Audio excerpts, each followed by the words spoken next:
Well, welcome to the Bristol Channel. So you join me here at Ladye Bay today on the Bristol Channel. I'm accompanied by James, Seasmith again. We couldn't make up our mind where to go. We had a bit of a discussion about a few venues. This is somewhere I've always wanted to visit. I've never actually been here before. James has been here once before, so we decided to take a trip over here. It's about an hour and 45 minutes for myself. I think it was about 2 hours for James to get here. We've been here for about 2 hours now. There's been no bites so far. The tide is absolutely ripping through, as it always does on the Bristol Channel. I didn't quite expect how strong the tide is, although I have heard before. I've got 8-ounce gripper leads on. I'm casting sort of straight out in front of me, and they're ending up way round to the left-hand side, which isn't ideal. The tide is ebbing away at the moment. I think it's due to change about 1 o'clock. We're going to get the flood. There is quite a bit of weed pulling through, which isn't helping the situation, obviously cashing on the lines, etc. But we'll see how we go. We're going to persevere, and hopefully we can get a ray or two out. So just to give you a look at the location where we are, this is Ladye Bay Ledges. There is somebody down there in the distance you can see. It's a lovely place actually.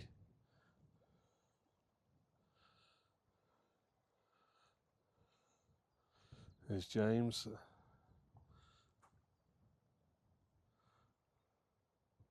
Casting way up tide, trying to compensate for the tide pull. But it's an absolute glorious day. I don't think you could ask for a better day than this.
So what do we have in the bag of goodies today? So we have got, these are just some wraps that I've made up ready to go just while I've been sat here. So I've got some sprats, ice block there. They are some squid and bluey ready to go wraps that I bought some time ago and I'm still yet to use them, which is not good. I've got some sand eels. I've got some blueies, some more blueies, some more blueies, and more sprats and more sand eels. That is literally what I've bought with me today. Obviously trying to target the rays, so that's what I'm going to be using. Trying to keep a few baits tied up ready, so when I bring one in I can just literally recast it again and get it back out. So yeah.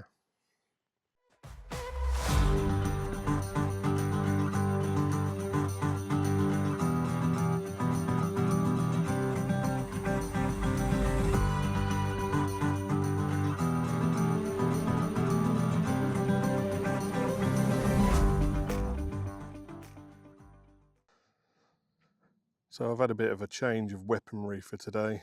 I've gone with my Vaselli Oxygen Starliner rods. They are the very first rods that I bought for beach fishing. They are absolute monsters, to be honest. They're serious casting tools. They're not very forgiving, but for this sort of work, they're absolutely ideal. And I've got them paired up with my Penn Tidal XTs with £20 ASSO Ultraline. I think it's a £80 to £20 tapered shock leader, and then I've got a dongle rig out at the moment with bluey and squid on. So let's see what happens. So you can see the sheer amount of water that exits the Bristol Channel every time the tide goes out. When we got here, the water was up to that ledge there, literally. Hence why my rods are up there. And now it's way out there.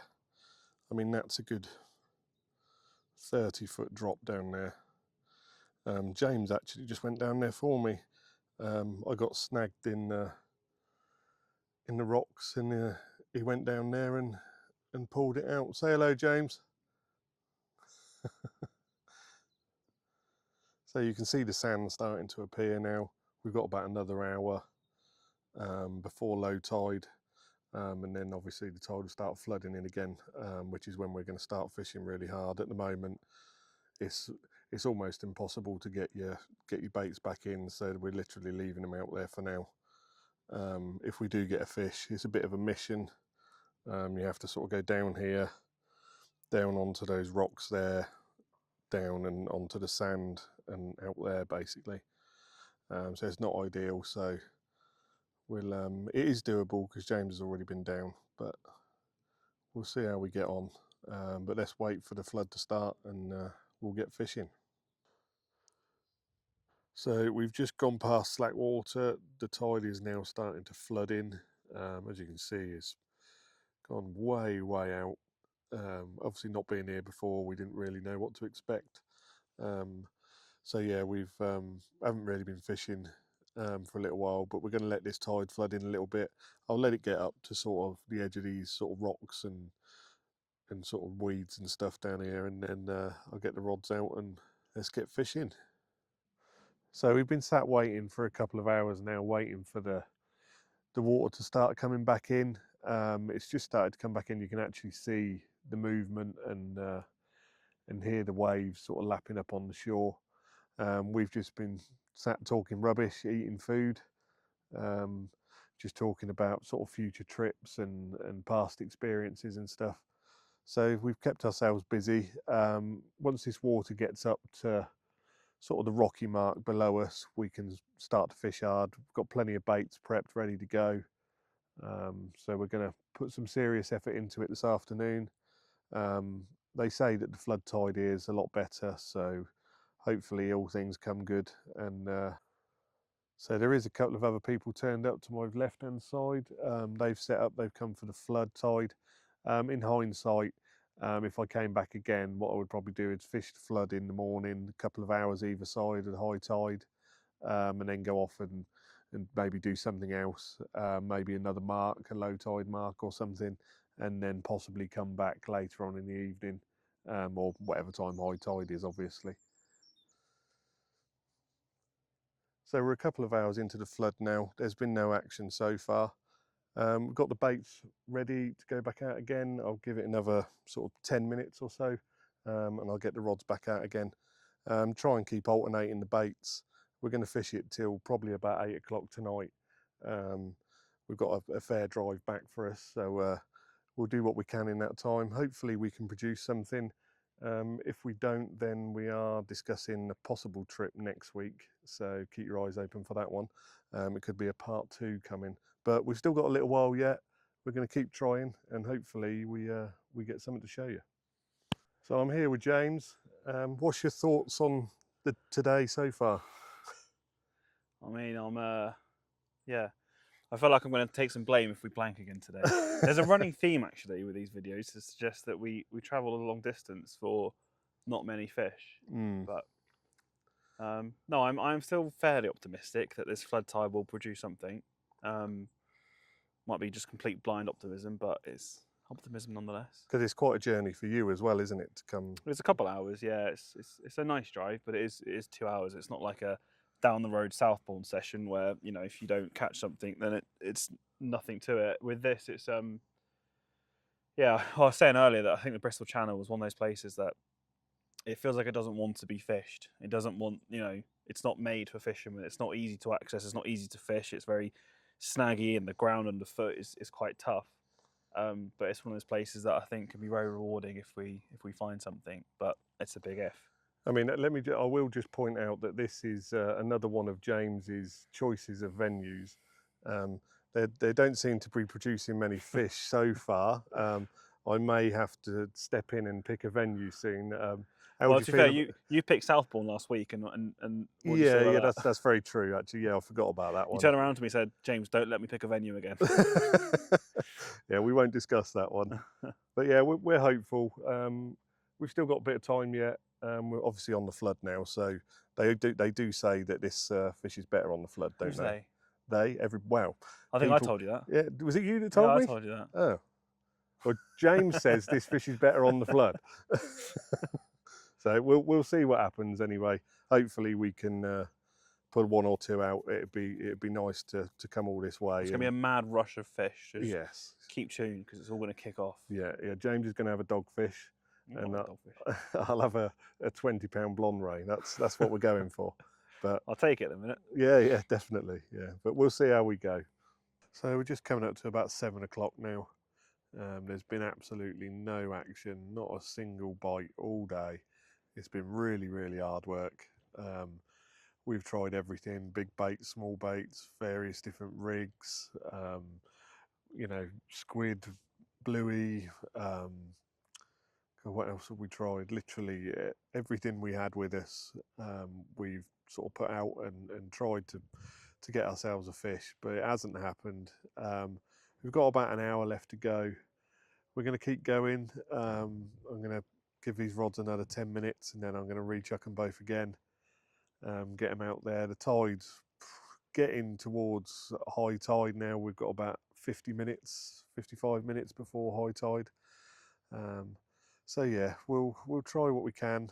Unfortunately, it hasn't worked out quite the way we'd hoped, but we'll persevere, and if anything does happen, then obviously I'll bring you back and show you.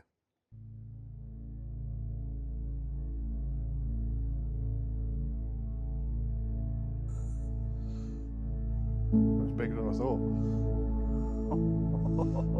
It's a nice fish. I'll take that.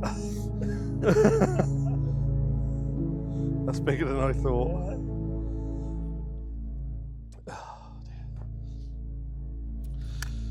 Oh, I don't really know what to say.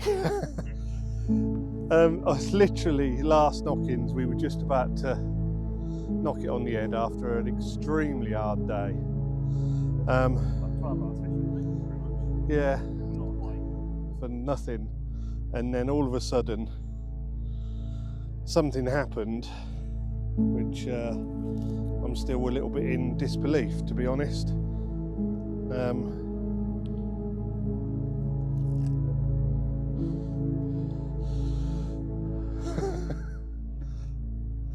I am absolutely gobsmacked and completely over the moon. Your first thorny, yeah? My first thorny, yeah, £8 11 ounces from the Bristol Channel. That's what I came here for. I think I've earned it. Today anyway, I think I've earned it. But yeah, what a fish, absolutely incredible. Really pleased. Those eyes. Yeah, absolutely amazing, aren't they? Absolutely, I'm over the moon. That was caught on a whole squid and bluey wrap on a, what was that on?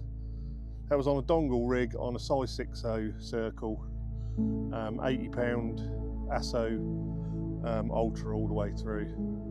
So yeah, absolutely made up. I'm going to get a couple of pictures and get him back. Brilliant. Well done, mate. Thank you very much.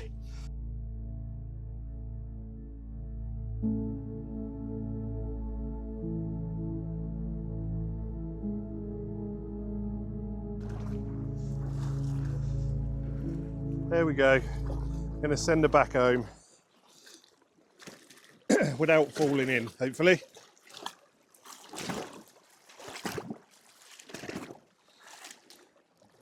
Literally gone. Yes! I'm still buzzing from that. What an absolute result. My first ever thornback ray, first ever ray from the Bristol Channel, and a PB ray for myself. Yeah, it's made the day all worthwhile. It's been such hard work, it really has. I've still got one rod out. I did see a couple of little knocks on it a moment ago, so I will keep an eye on that. I'm going to be bringing it in probably about 5 minutes time, so there may be something on the end, but if not, I'm blown away, absolutely blown away. I just hope that James gets something before we go. It'd be nice for us both to have something to go away with. But yeah, over the moon, absolutely over the moon.